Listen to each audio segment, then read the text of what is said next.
नमस्कार मंडळी, मी Siddhali. Welcome and welcome back to the channel. कसे आहात तुम्ही सर्व? आय होप तुम्ही सर्व मस्त मजेत आहात आणि असेच मस्त मजेत राहा. तुम्ही जर आपल्या चॅनलला अजून सबस्क्राईब केलं नाहीये तर प्लीज सबस्क्राईब करा. तसेच तुम्ही हा व्हिडिओ कोणत्या शहरातून बघताय हे सुद्धा आम्हाला कमेंट करून सांगा. कोकणात गणेश चतुर्थीच्या दुसऱ्या दिवशी म्हणजेच ऋषी पंचमीला ऋषीची भाजी बनवली जाते. ही भाजी अतिशय पौष्टिक असते. ज्या भाज्या पिकवायला बैलांचे कष्ट लागत नाहीत अशा विविध प्रकारच्या भाज्या वापरून ही भाजी बनवली जाते. तर याचीच रेसिपी आज मी तुमच्याबरोबर शेअर करणार आहे. चला तर मग रेसिपीला सुरुवात करूया. ऋषी पंचमी हे सप्तऋषींचे पूजन करणारे व्रत आहे. हे व्रत विशेषतः स्त्रिया पाळतात. या दिवशी कश्यप, अत्री, भारद्वाज, वशिष्ठ, गौतम, जमदग्नी आणि विश्वामित्र या 7 ऋषींची पूजा केली जाते. हे 7 ऋषी ब्रह्मा, विष्णू आणि महेश यांचे अंश मानले जातात. असे म्हणतात की हे व्रत केल्याने सर्व पापे धुतली जातात.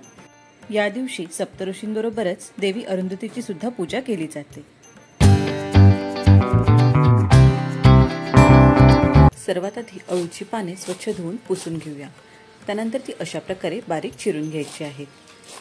अळूचे जे देठ आहे त्यावरची साल काढून आपल्याला ते सुद्धा चिरून घ्यायचे आहे. अळू चिरताना हातांना तेल लावा म्हणजे तुमच्या हातांना खाज येणार नाही. अळू बारीक चिरून झाल्यावर लाल माठाची भाजी सुद्धा आपल्याला स्वच्छ धुवून बारीक चिरून घ्यायची आहे. त्याचबरोबर लाल माठाचे जे देठ असतात ते सुद्धा आपण या भाजीमध्ये वापरणार आहोत.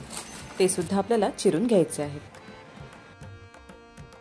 आपण इथे घेतलंय सुरण, भोपळा, रताळं, बटाटा, कणीस, टोमॅटो आणि आंबाडे.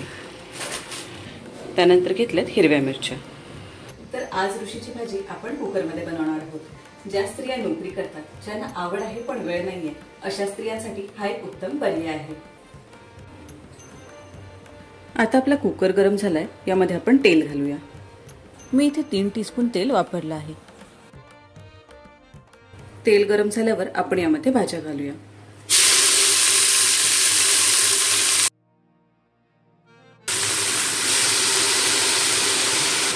सगळ्यात आधी आपण घालूया अळूची भाजी आणि त्याचे देठ.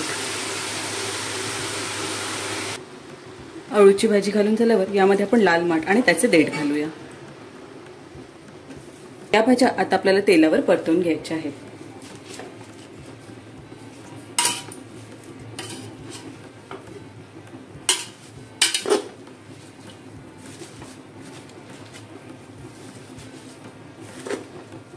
दोन ते 3 मिनिटे या भाज्या आपण तेलावर परतवून घेऊया.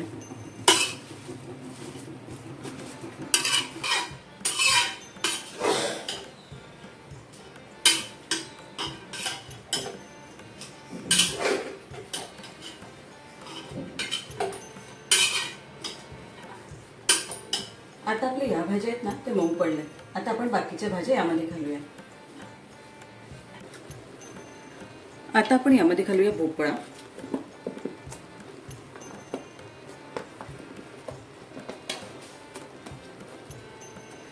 त्यानंतर घालूया सुरण,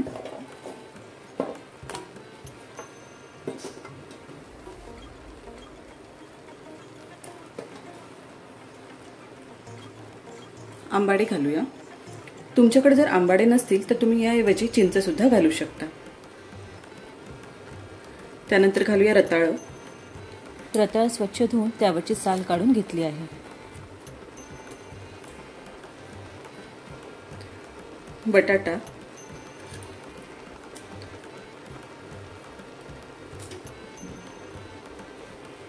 टोमॅटो, कणीस. तुम्ही यामध्ये भेंडी, पडवळ अशा वेगवेगळ्या प्रकारच्या भाज्या सुद्धा घालू शकता.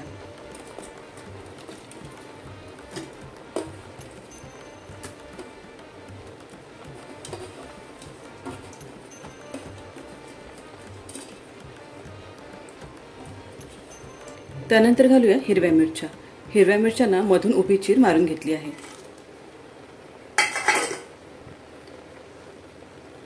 आता घालूया चवीनुसार मीठ.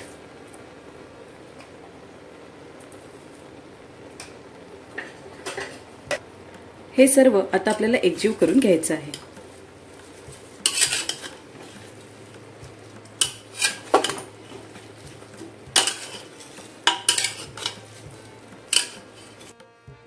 अशा प्रकारे कुकरमध्ये ही भाजी बनवायला अगदी सोपी पडते.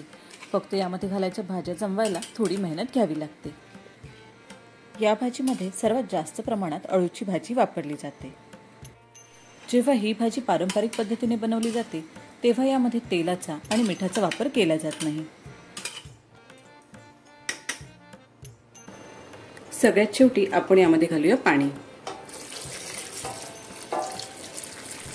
गणेश चतुर्थीसाठी वेगवेगळ्या प्रकारचे मोदक, मिरचीचे पंचामृत, प्रसादाचा शिरा तसेच नैवेद्यासाठी लागणारी अळूची भाजी अशा विविध रेसिपीज मी बनवल्या आहेत. त्याची गणेश चतुर्थी विशेष रेसिपीज म्हणून एक प्लेलिस्ट बनवली आहे. त्याची लिंक तुम्हाला डिस्क्रिप्शन बॉक्समध्ये मिळून जाईल. त्या रेसिपीज सुद्धा नक्की बघा. जे ऋषीपंचमीचे व्रत करतात ते या दिवशी ही भाजी आणि बैलांच्या कष्टाशिवाय पिकवलेला भात खातात.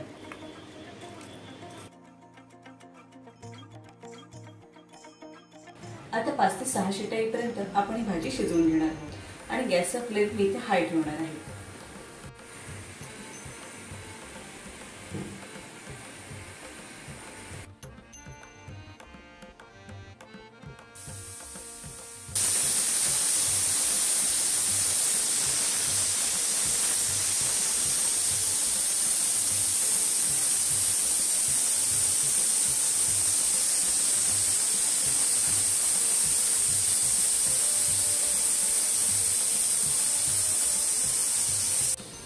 आता कुकरच्या 5 शिट्या झाल्यात. मी गॅस बंद केलाय. आता आपण 15 ते 20 मिनिटे थंड व्हायला देऊया.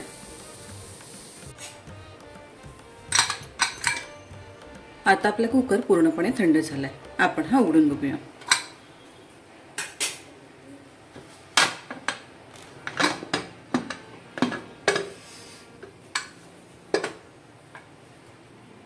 अशा प्रकारे आपली ऋषीपंचमीची भाजी तयार झाली आहे.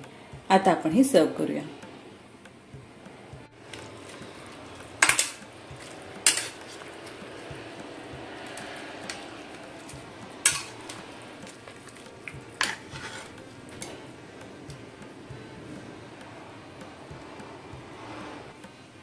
ही भाजी आपण व्रतासाठी बनवल्यामुळे आपण यामध्ये कांदा किंवा लसूणचा वापर केला नाहीये.